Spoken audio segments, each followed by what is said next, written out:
Welcome to NFL Nexus. We're diving deep into a story today that you might have seen in the headlines, but the real story is so much messier.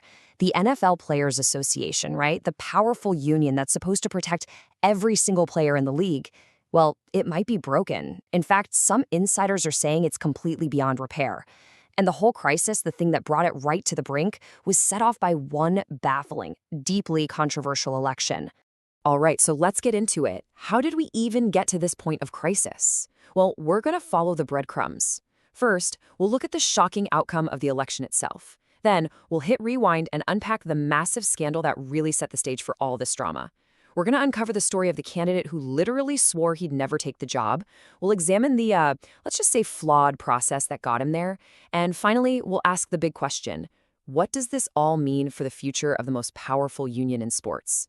So our investigation is going to start kind of weirdly at the end of the story with the actual result of the vote for the new executive director. See, the election of J.C. Tretter, that should have been a moment of stability for the union. But instead, well, it became this central mystery. Now, on the surface, everything looked totally normal. March 17th, 2026, the player reps hold a vote. A winner is declared. Standard procedure. But behind the scenes, a storm was brewing. Yeah, on paper, it was just a simple transfer of power. But for a lot of people inside that union, it was a completely unbelievable, almost shocking outcome. Wow. I mean, just listen to the raw disbelief in that quote. How do you go through what we just went through as a union and still end up with that? You know, that's not just a question. It sounds more like an accusation, right? It tells us something went terribly, terribly wrong. And it really forces us to ask, what exactly did the union just go through? To understand why everyone was so shocked by the present, we have to go back and look at the past. And in this case, the past is it's a pretty dark place. You see, the search for a new leader didn't happen in some quiet, pristine boardroom. No, it happened in the toxic fallout of a massive scandal. And the man right at the center of that storm was Lloyd Howell. Now, his name isn't just a footnote. He's kind of the ghost that haunts this entire story. His resignation back in July of 2025, that was no quiet retirement. It was more like an ejection, and it set the stage for all the chaos that was about to follow. And look, this wasn't just one simple mistake. It was a pattern of absolutely staggering breaches of trust. We're talking secret backroom deals with the NFL itself, a huge conflict of interest where he was trying to get an ownership stake in a team, and then the sheer audacity of charging the players' union for his own personal strip club expenses. I mean, come on. This wasn't just bad leadership, it was a total slap in the face to every single player paying their union dues. So the mission for the next leader was crystal clear. Find someone, anyone, who is the absolute opposite of this guy. All right, so now you see how this builds, because this is where the story goes from being a messy political drama to like a straight-up mystery. The man ultimately chosen to lead the union out of that radioactive mess, it was the very same man who just a few months before wanted absolutely nothing to do with it. Just look at this timeline. Look at those dates. In July of 2025, right in the thick of the Howell scandal, J.C. Tretter resigns. He literally walks away from all the chaos. Then, you fast forward just 8 months to March 2026, and suddenly he's being crowned the new leader. What on earth could have possibly happened in those 8 months to cause such a complete 180? And this right here, this just perfectly illustrates the core paradox. This wasn't some maybe or a political non-answer. These are his own words. I have no interest. I'm also going to leave. And then the real kicker. I don't have anything left to give. Let me tell you, that is not a negotiation tactic. That is a door slamming shut, a book being closed for good.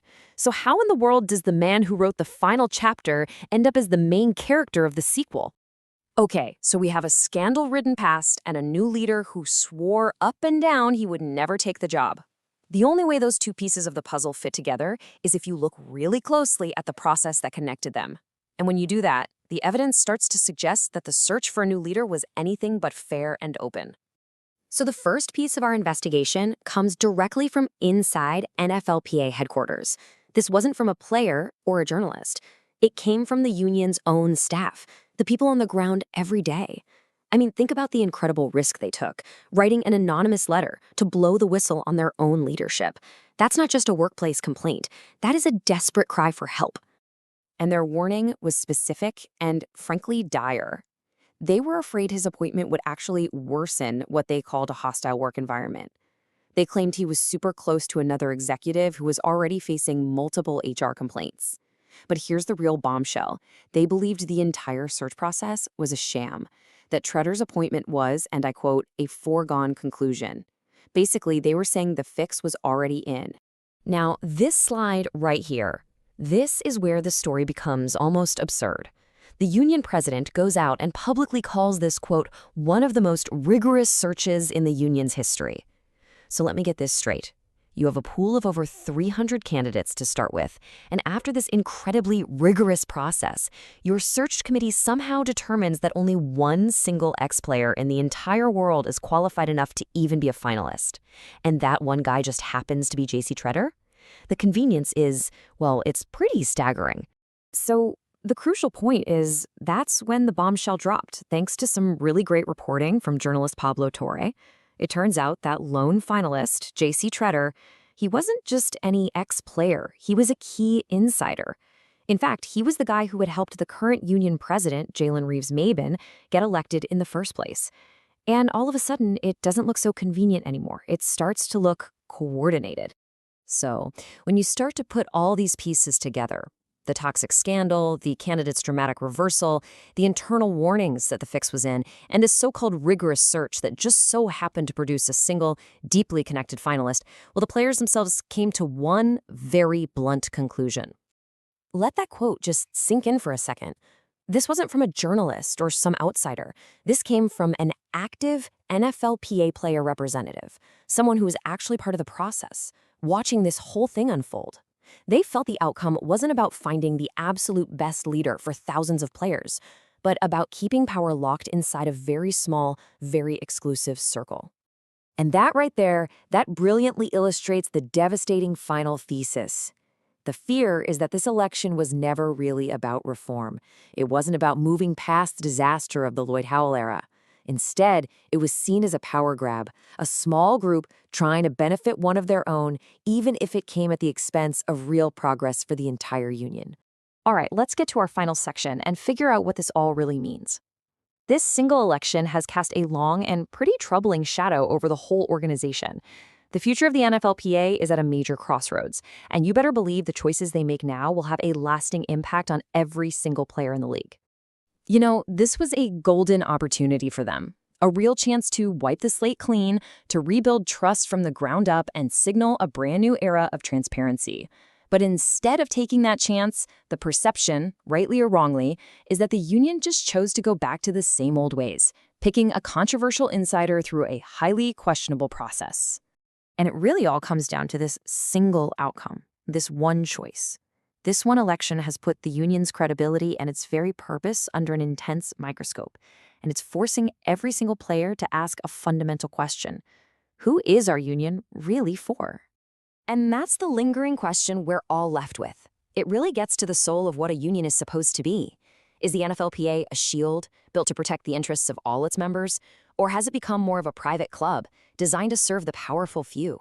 The path it chooses next won't just define the union. It could define the future of the league for years to come. Thanks for joining this deep dive on NFL Nexus. If this got you thinking, do us a favor and hit that like button, subscribe to the channel, and let us know what you think in the comments below. And hey, while you're at it, help support the channel by checking out the link in the description for our coloring books. They're perfect for kids, grandkids, and you know what? Adults too. Thanks for watching.